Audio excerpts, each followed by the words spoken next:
उसकी बहन के साथ कुछ तो भयानक हुआ है। तो दोस्तों, मैं अब हॉरर स्टोरी आपको सुनाने जा रही हूँ जिससे आपकी रूह काँप जाएगी। ये कहानी सारा और उसकी बहन रोज़ की है। दोनों एक दिन कहीं बाहर घूमने गई थीं। वहाँ पर कुछ ऐसा हुआ कि दोनों में से एक बहन गुम हो गई। फिर दूसरी बहन मेरे पास आई। फिर मैंने किस प्रकार उसकी बहन को खोजा, वो तो आपको इस कहानी को पूरा सुनने के बाद ही पता चलेगा। तो चलिए दोस्तों, शुरू करती हूँ ये कहानी। हेलो दोस्तों, मेरा नाम पीके है और मेरी टीम मेंबर और मेरी दोस्त जैसी, जो मेरी कैमरा वूमेन थी, मेरे पास एक लड़की का कॉल आया। उसने अपना नाम सारा बताया। उसने अपनी बहन के गुम हो जाने की खबर हमको दी। चलिए, अब हम आपको उनसे लाइव मिलवाते हैं। पीके। हेलो सारा, मैं पीके बोल रहा हूँ। क्या तुम मुझे अपने बारे में विस्तार से बता सकती हो, ताकि हम तुम्हारी मदद करने में ज़्यादा कंफर्टेबल हो सके? सारा। मैं और रोज़ हम दोनों सगी बहनें हैं। हम दोनों गोयंका हॉस्पिटल में नर्स का काम करती हैं। हम दोनों बहनें अपने घर से दूर रहती हैं। हम हर शनिवार शाम को दोनों बहनें कहीं बाहर घूमने जाती हैं। इस शनिवार हमने कई लॉन्ग हिकिंग का प्लान बनाया। दोनों कुछ ज़रूरी सामान लेकर अपने घर से निकल पड़ी। पीके। सारा, तुम क्या ये बता सकती हो तुम अपने साथ क्या लेकर गई और क्या पहन कर गई? सारा। हमने कुछ स्नैक्स और बिस्कुट और कोल्ड ड्रिंक्स का सामान लिया। हम फॉर्मल सूट में ही थे।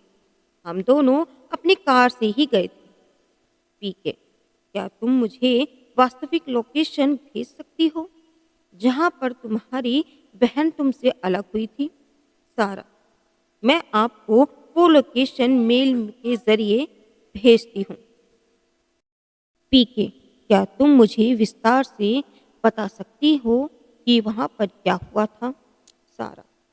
जिस लोकेशन का मैंने आपको मेल किया है, ठीक वहीं पर एक छोटी सी घाटी है। वहाँ पर हमारी गाड़ी बंद हो गई और हमारी गाड़ी की हेडलाइट भी बंद हो गई। शायद हमारी कार की बैटरी डिस्चार्ज हो गई थी। कार में ड्राइवर ड्राइव कर रही थी तो रोज ने उतर कर देखा कि गाड़ी को क्या हुआ है। रोज गाड़ी के सामने गई और उसने कार के इंजन को देखने के लिए कवर को फ्लिप किया। आगे क्या हो रहा था ये मुझे ठीक तरह से दिखाई नहीं दे रहा था। मैं अंदर बैठी हुई उसका इंतजार कर रही थी, लेकिन बहुत देर से उसकी तरफ से कोई रिप्लाई नहीं आया।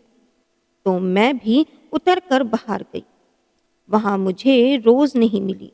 मैंने उसको बहुत आवाज़ लगाई, लेकिन वहाँ कोई नहीं था। बहुत देर तक हेल्प के लिए किसी को बुलाने और इंतज़ार करने के बाद मुझे वहाँ से निकलना पड़ा।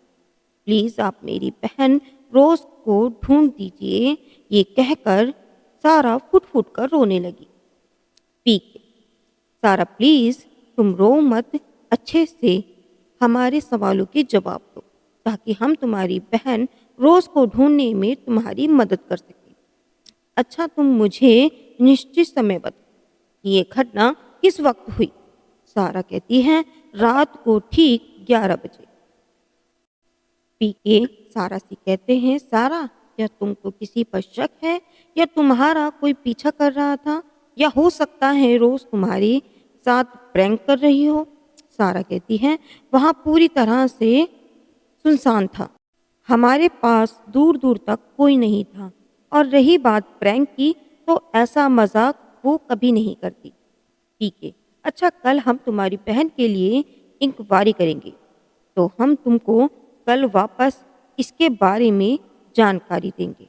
तो फ्रेंड्स, आगे की कहानी कल सुनेंगे। राधे राधे दोस्तों। अगर कहानी अच्छी लगी हो तो प्लीज़ लाइक कीजिएगा।